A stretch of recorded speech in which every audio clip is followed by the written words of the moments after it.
ሁሉም ሴቶች ተመሳሳይ የሆኑ ድክመቶች አሏቸው። እናም እንደምታስበው አይነት ድክመቶች አይደሉም። እነኚህን ድክመቶቻቸውን በፍጹም እንድታውቁባቸው አይፈልጉም። ለዛም ነው መቼም ፊት ለፊት የማያሳዩ፣ መቼም በግልጽ የማይነግሩ። ነገር ግን እነኚህን የሴቶችን ድክመት ካወቅ የፈለግካትን ሴት በቁጥጥር ስር ማስገባት ትችላለህ።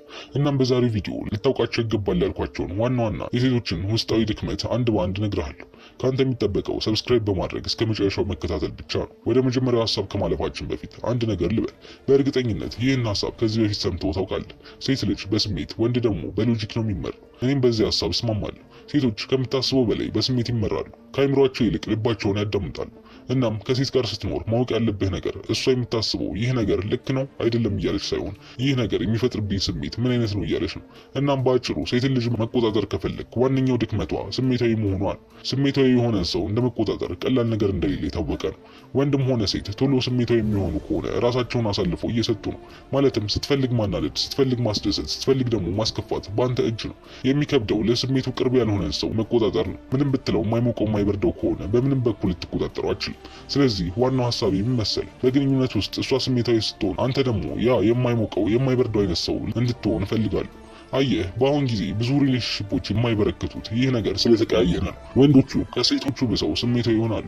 ልክ እንደ ሴት አኩርፋሉ፣ ያለቅሳሉ ምናምን። ከዛ ሴቶቹ ሪሌሽንሺፕ ውስጥ ሳይወዱ በግዳቸው ቦታቸውን ተቀምጠው የወንዱን ቦታ እንዲይዙ ይገደዳሉ ማለት ነው። ስለዚህ ያን ግንኙነት ይተዉና የተሻለ ለማግኘት ይሞክራሉ። ታዲያ ትክክለኛ ወንድ ይህንን የሴቶችን ባህሪ ስለሚረዳ ድክመታቸውን በትክክል በመጠቀም በቁጥጥሩ ስር ያደርጋቸዋል። ታዲያ እንዴት ነው የሚያደርገው ካልክ አሁን እንዳልኩት ነው። የሴቶች አንደኛው ድክመት ከማይቆጣጠሩት ወንድ ጋር መሆን ነው። ማለትም እሷ በምታደርገው ነገር ምንም ከማይነቃነቅ፣ ከማይሞቀው፣ ከማይወርደው ወንድ ጋር እንደሆነች ስታይ ደካማ ትሆናለች። በሱ ፊት ምንም አቅም አይኖራትም። ሴት ልጅ በፍጹም ልትቋቋመው የማትችለው ነገር ቢኖር እንደዚህ አይነት ወንድ ነው። አየህ፣ ሁልጊዜም ታስተውላለች። እሷ ስሜታዊ ሆና በምታደርጋቸው ነገሮች አንተ እንዴት እንደምትሆን ታስተውላለች።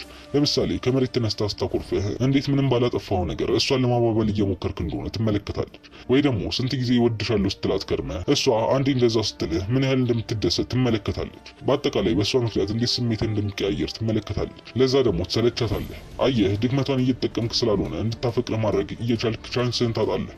ስለዚህ ማድረግ ያለብህን ስነግርህ በእሷ ምክንያት የሚለዋወጥ አይነት ስሜት አይኖርህ። እሷ እወድሃለሁ አለችህ አላለችህ፣ አኮረፈችህ አላኮረፈችህ፣ ዘጋችህ አልዘጋችህ ግድ እንደማይሰጥ አሳያት። እሷ በምታደርጋቸው ነገሮች ንቅንቅ እንደማትል አሳያት። ከዛ ምን ያህል እየወደደች እንደምትመጣና ለአንተ ያላት ክብር እንደሚጨምር ስትመለከት ታመሰግነኛለህ። ሁለተኛ የሴቶች ትልቁ ድክመት ደግሞ ቫሊዴሽን ወይም ማረጋገጫ መፈለግ ነው። አየህ፣ በአስተዳደግ እንኳን ብናየው እኛ ወንዶችና ሴቶች በጣም በተለያየ ማይንድ ሴት ነው ያደግነው። ወንድ ከሆንክ ዋጋ ያለው በምትሰራውና በምትገነባው ነገር ላይ እንደሆነ እንድታምን ተደርገህ የምታድገው። ያንተ ዋጋ የሚወሰነው ማድረግ የምትችለው ነገር ላይ ነው። ሴቶች ጋር ግን እንደዚህ አይደለም። ሴትነቷ፣ ውበቷ፣ ተፈላጊነቷ ላይ ነው እንጂ በምትገነባው ነገር አይደለም። ይህ ሀሳብ በደንብ ግልጽ እንዲሆንልህ አንድ ጥያቄ ልጠይቅህ። ሁለት አይነት ሴቶች ላንተ ቀረቡልህ እንበል። እናም አንደኛዋ በጣም ስኬታማ የትልቅ ካምፓኒ ባለቤት የቢዝነስ ሴት ናት። አንደኛዋ ደግሞ ኖርማል አስተናጋጅ ናት። እናም ለዚህ ኬዝ ሁለቱም ቆንጆ ናቸው እንበል። ታዲያ ከሁለቱም ምረጥ ብትባል በእርግጠኝነት ከሁለቱም የምትመርጠው ሰላም የምትሰጥህና ሴታ ሴት የሆነችውን ነው። ማለትም አንደኛዋ ትልቅ የቢዝነስ ሰው ስለሆነች ከአስተናጋጇ የበላይ አድርጋ አታያትም። ምክንያቱም የሴቶች ዋጋ የሚወሰነው በሚገነቡት ነገር ላይ ሳይሆን ባላቸው ተፈላጊነትና ሴታ ሴትነት ላይ ነው። አሁን ይህን ሀሳብ ይዘን ተፈላጊነት የሚለው ላይ እናተኩር።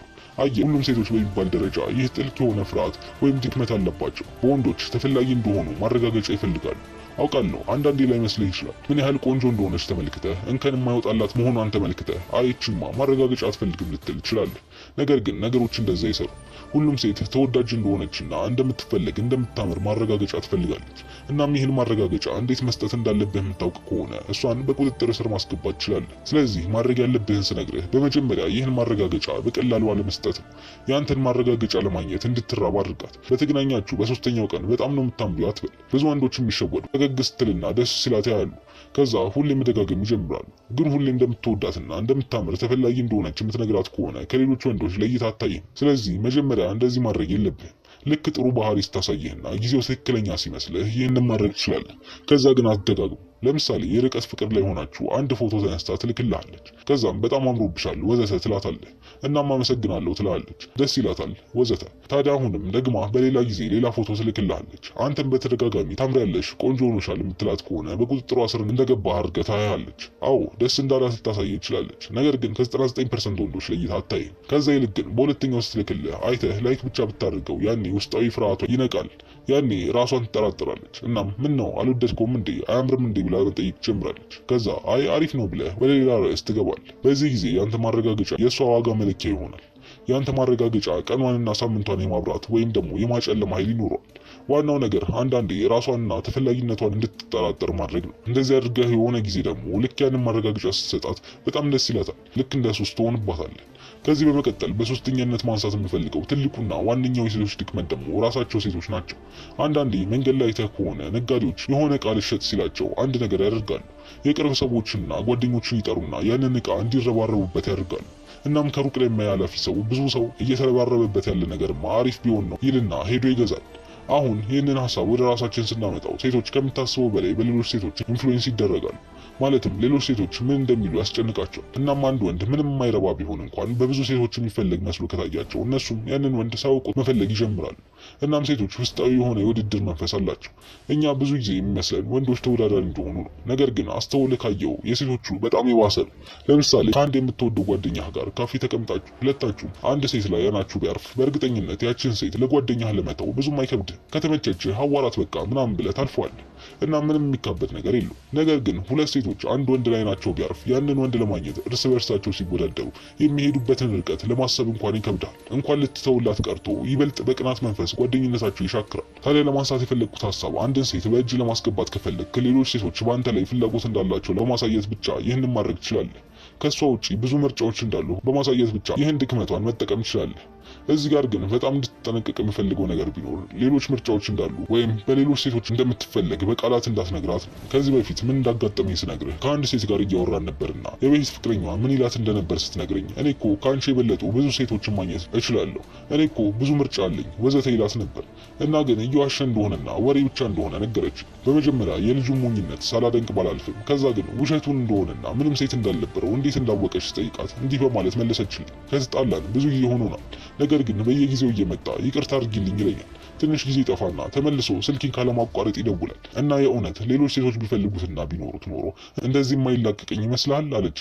እኔም በሐሳቧ ሙሉ ለሙሉ ነበር የተስማማሁት። አየህ የዚህ ቻናል ዓላማ እንደዚህ አይነት ሞኝ ወንድ እንዳትሆን ነው። ሴቶች ከምታስበው በላይ ብልህ ናቸው። እናም የምትነግራት ነገሮች በተግባር ከምታሳየው አክት የተለየ ከመሰላት ወዲያው ውሸትን ትመለከታለች። ብዙ ጊዜ ሴቶች በሚሰሙት ነገር ነው ስለሚባል ብዙ ወንዶች ፎከስ የሚያደርጉት ንግግራቸው ላይ ብቻ ነው። ነገር ግን ሴቶች ያን ያህል ጅላጅ ነው። በተለይ ጊዜ እየሄደ ሲመጣ የምትነግራቸው ነገሮች ከተግባር ጋር ማች የማያደርጉ ከሆነ ያው መጨረሻ እንደሚሆን ልታውቅ ይገባል። እናም በአጠቃላይ ዛሬ ነገርኩ እነኚህ 3 የሴቶችን ድክመት ተጠቅመህ የፈለግካትን ሴት በእጅ ማስገባት ትችላለህ። ሌሎቹን ደግሞ በሌላ ጊዜ ስለምንመለከት ላይክ እና ሰብስክራይብ በማድረግ ይህንን ጠንካራ ቤተሰብ ተቀላቀል። እንዲሁም ከታች ባለው ሊንክ ቴሌግራም ቻናሌን ተቀላቀል። ሰላም ሁኑ።